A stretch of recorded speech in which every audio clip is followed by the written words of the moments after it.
Êxodo capítulo 6, dos versos 28 ao 30. No dia em que o Senhor falou a Moisés na terra do Egito, o Senhor disse a Moisés: Eu sou o Senhor. Diga a Faraó, rei do Egito, tudo o que eu digo a você. Porém Moisés respondeu na presença do Senhor: Eu não sei falar bem. Como é que Faraó vai me ouvir? Êxodo capítulo 7, dos versos 1 ao 25. Então o Senhor disse a Moisés: Veja, eu o constituí como Deus sobre Faraó. O seu irmão Arão será o seu profeta. Você falará tudo o que eu lhe ordenar, e Arão, seu irmão, falará a Faraó, para que deixe sair da sua terra os filhos de Israel. Eu, porém, endurecerei o coração de Faraó e multiplicarei na terra do Egito os meus sinais e as minhas maravilhas. Faraó não vai ouvir vocês, e eu porei a mão sobre o Egito, e farei sair os meus exércitos, o meu povo, os filhos de Israel, da terra do Egito, com grandes manifestações de juízo. Os egípcios saberão que eu sou o Senhor, quando eu estender a mão sobre o Egito e tirar do meio deles os filhos de Israel. Assim fizeram Moisés e Arão, como o Senhor lhe havia ordenado. Assim fizeram. Moisés tinha 80 anos e Arão 83, quando falaram com Faraó.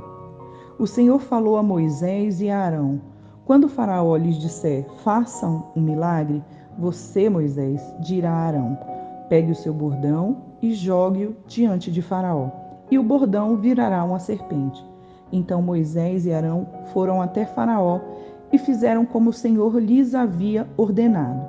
Arão jogou o seu bordão diante de Faraó e diante dos seus oficiais, e ele virou uma serpente.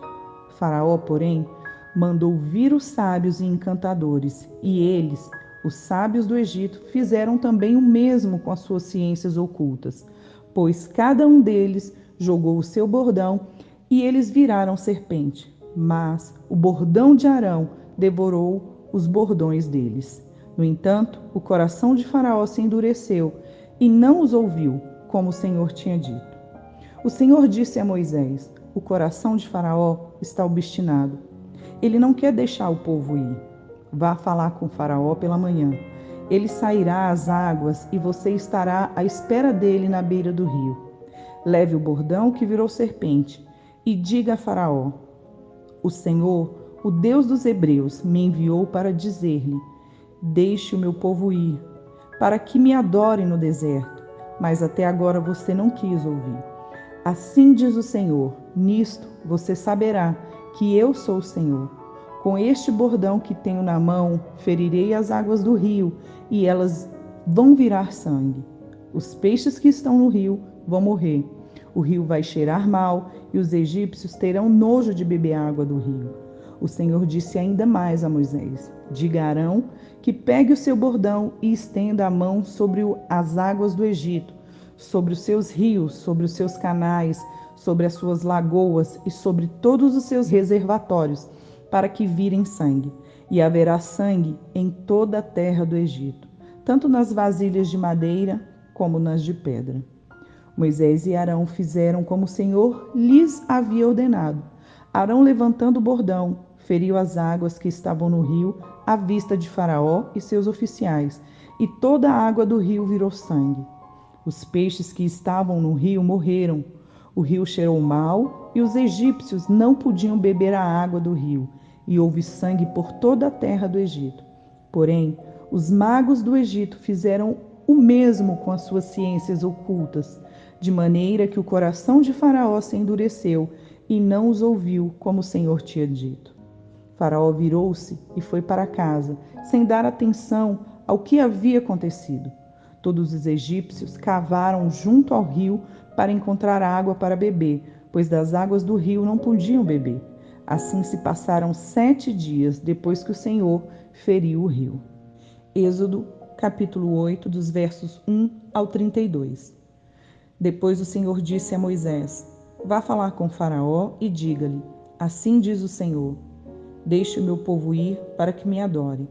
Se você não quiser deixá-los ir, eis que castigarei com rãs todo o seu território. O rio produzirá rãs em abundância, que subirão e entrarão em sua casa, no seu quarto de dormir, sobre a sua cama, nas casas dos seus oficiais e sobre o seu povo, nos seus fornos e nas suas amassadeiras. As rãs virão sobre você e sobre o seu povo, e sobre todos os seus oficiais. O Senhor disse ainda a Moisés: diga a Arão que estenda a mão com seu bordão sobre os rios, sobre os canais e sobre as lagoas, e façam subir rãs sobre a terra do Egito.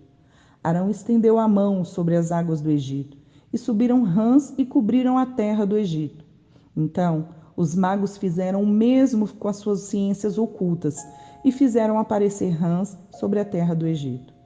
Faraó chamou Moisés e Arão e lhes disse: peçam ao Senhor que tire as rãs de mim e do meu povo. Então deixarei que o povo vá e ofereça sacrifícios ao Senhor. Moisés disse a Faraó: tenha a bondade de me dizer quando é que devo orar por você, pelos seus oficiais e pelo seu povo, para que as rãs sejam tiradas de você e das suas casas e fiquem somente no rio. Faraó respondeu: amanhã.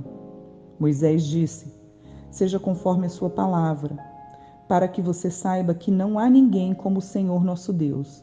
As rãs se afastarão de você, das suas casas, dos seus oficiais e do seu povo, ficarão somente no rio. Então Moisés e Arão saíram da presença de Faraó, e Moisés clamou ao Senhor por causa das rãs, conforme havia combinado com Faraó. E o Senhor fez conforme a palavra de Moisés. Morreram as rãs nas casas, nos pátios e nos campos. Os egípcios ajuntaram as rãs em montões e montões, e a terra cheirou mal. Vendo, porém, Faraó que havia alívio, continuou de coração endurecido e não os ouviu, como o Senhor tinha dito. O Senhor disse a Moisés: diga a Arão que estenda o seu bordão e bata no pó da terra, para que se transforme em piolhos por toda a terra do Egito. Eles assim fizeram. Arão estendeu a mão com o seu bordão e bateu no pó da terra, e houve muitos piolhos nas pessoas e no gado. Todo o pó da terra se transformou em piolhos por toda a terra do Egito. E os magos fizeram o mesmo com as suas ciências ocultas para produzirem piolhos, mas não conseguiam. E havia piolhos nas pessoas e no gado. Então os magos disseram a Faraó: isto é dedo de Deus. Porém o coração de Faraó se endureceu e não os ouviu, como o Senhor tinha dito. O Senhor disse a Moisés: levante-se de manhã cedo e apresente-se a Faraó. Eis que ele sairá às águas. Diga-lhe: assim diz o Senhor: deixe o meu povo ir, para que me adore. E se você não deixar o meu povo ir, eis que enviarei enxames de moscas sobre você, sobre os seus oficiais, sobre o seu povo e as suas casas. As casas dos egípcios se encherão desses enxames, e também a terra em que eles estiverem. Naquele dia, separarei a terra de Gósen, onde mora o meu povo, para que nela não haja enxames de moscas, e você saiba que eu sou o Senhor no meio desta terra. Farei distinção entre o meu povo e o seu povo. Amanhã se dará este sinal. Assim fez o Senhor, e vieram grandes enxames de moscas à casa de Faraó e às casas dos seus oficiais e sobre toda a terra do Egito. A terra ficou arruinada com estes enxames. Faraó chamou Moisés e Arão e disse: vão e ofereçam sacrifícios ao seu Deus, mas sem sair desta terra. Moisés respondeu: não convém que façamos assim. Por que oferecíamos ao Senhor nosso Deus sacrifícios que são abomináveis aos egípcios? Se oferecermos tais sacrifícios diante dos seus olhos, não é verdade que eles nos apedrejarão? Temos de ir caminho de 3 dias ao deserto e ofereceremos sacrifícios ao Senhor nosso Deus, como ele nos disser. Então Faraó disse: eu os deixarei ir, para que ofereçam sacrifícios ao Senhor seu Deus no deserto. Só que vocês não devem ir muito longe, e orem também por mim. Moisés respondeu: eis que saio da sua presença e orarei ao Senhor. Amanhã, estes enxames de moscas se afastarão de Faraó e dos seus oficiais e do seu povo. Só que Faraó não deve me enganar outra vez, não deixando o povo ir para que ofereça sacrifício ao Senhor. Então Moisés saiu da presença de Faraó e orou ao Senhor. E o Senhor fez conforme a palavra de Moisés, e os enxames de moscas se afastaram de Faraó, dos seus oficiais e do seu povo.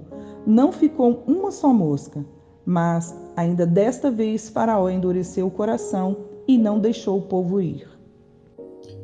Provérbios capítulo 2. Meu filho, se você aceitar as minhas palavras e guardar no seu coração os meus mandamentos, se você der ouvidos à sabedoria e inclinar o seu coração ao entendimento, sim, se você pedir inteligência e gritar por entendimento, se buscar a sabedoria como a prata e a procurar como se procuram tesouros escondidos, então você entenderá o temor do Senhor e achará o conhecimento de Deus. Porque o Senhor dá a sabedoria, e da sua boca vem o conhecimento e a inteligência. Ele reserva a verdadeira sabedoria para os retos. É escudo para os que andam com integridade, guardando as veredas da justiça e conservando o caminho dos seus santos. Então você entenderá a justiça, o juízo e a equidade, todas as boas veredas, porque a sabedoria estará no seu coração e o conhecimento será agradável à sua alma. O discernimento o guardará e o entendimento o protegerá. A sabedoria o livrará do caminho do mal e do homem que diz coisas perversas, dos que abandonam as veredas da retidão para andarem pelos caminhos das trevas, dos que têm prazer em fazer o mal e se alegram com as perversidades dos maus, cujas veredas são tortuosas e que se desviam em seus caminhos. A sabedoria também o livrará da mulher adúltera, da estranha que lisonjeia com palavras, que abandona o amigo da sua mocidade e se esquece da aliança do seu Deus. Porque a casa dela se inclina para a morte e as suas veredas conduzem para o mundo dos mortos.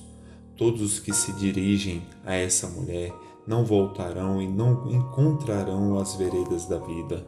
Tendo a sabedoria, você andará pelo caminho dos homens de bem e guardará as veredas dos justos, porque os retos habitarão a terra e os íntegros permanecerão nela, mas os perversos serão eliminados da terra e os infiéis serão dela arrancados.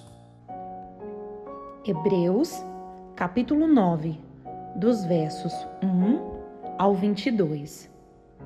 Ora, a primeira aliança também tinha preceitos de culto divino e o seu santuário terrestre, porque foi edificado um tabernáculo, cuja parte da frente, onde estavam o candelabro, a mesa e os pães da proposição, se chama o Santo Lugar. Por trás do segundo véu se encontrava o tabernáculo que se chama o Santo dos Santos, ao qual pertencia um altar de ouro para o incenso e a arca da aliança, totalmente coberta de ouro, na qual estava uma urna de ouro contendo o maná, o bordão de Arão que floresceu e as tábuas da aliança. Sobre a arca estavam os querubins de glória, que com sua sombra cobriam o propiciatório. Mas dessas coisas não falaremos agora, com mais detalhes. Ora, depois que foram feitos todos esses preparativos, os sacerdotes entram continuamente no primeiro tabernáculo para realizar os serviços sagrados. Mas, no segundo, o sumo sacerdote entra sozinho uma vez por ano, não sem sangue, que oferece por si e pelos pecados de ignorância do povo. Com isto, o Espírito Santo quer dar a entender que o caminho do santuário ainda não se manifestou, enquanto o primeiro tabernáculo continua erguido.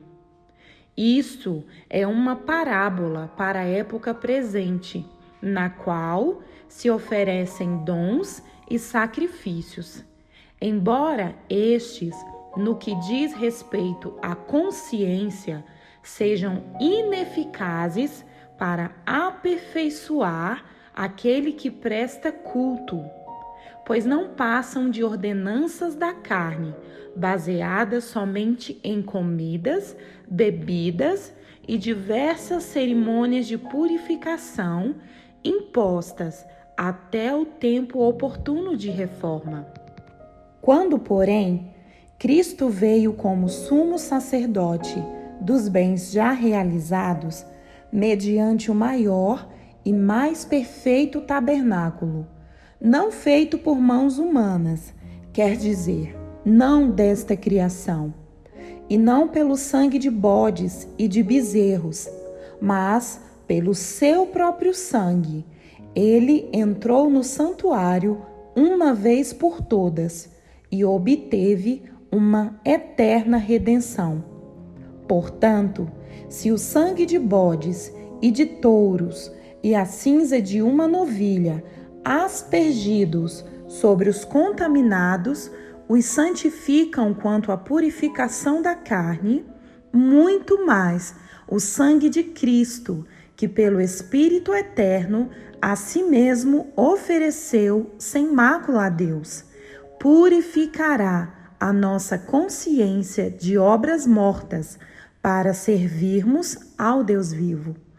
Por isso mesmo, ele é o mediador da nova aliança, a fim de que os que foram chamados recebam a promessa da herança eterna, visto que houve uma morte para a remissão das transgressões que foram cometidas sobre a primeira aliança.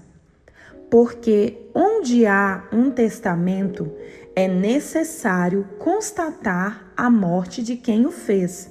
Sim, porque um testamento só é confirmado depois da morte de quem o fez, pois, de maneira nenhuma, um testamento tem força de lei enquanto ainda vive quem o fez. Por isso, nem a primeira aliança foi estabelecida sem sangue, porque, havendo Moisés proclamado a todo o povo todos os mandamentos conforme a lei, pegou o sangue dos bezerros e dos bodes com água, lã tingida de escarlate e hisopo e aspergiu não só o próprio livro, como também todo o povo, dizendo: Este é o sangue da aliança que Deus ordenou para vocês. Igualmente também aspergiu com sangue o tabernáculo e todos os utensílios do serviço sagrado. De fato, segundo a lei, quase todas as coisas são purificadas com sangue, e sem derramamento de sangue não há remissão. Curta, Comente e compartilhe.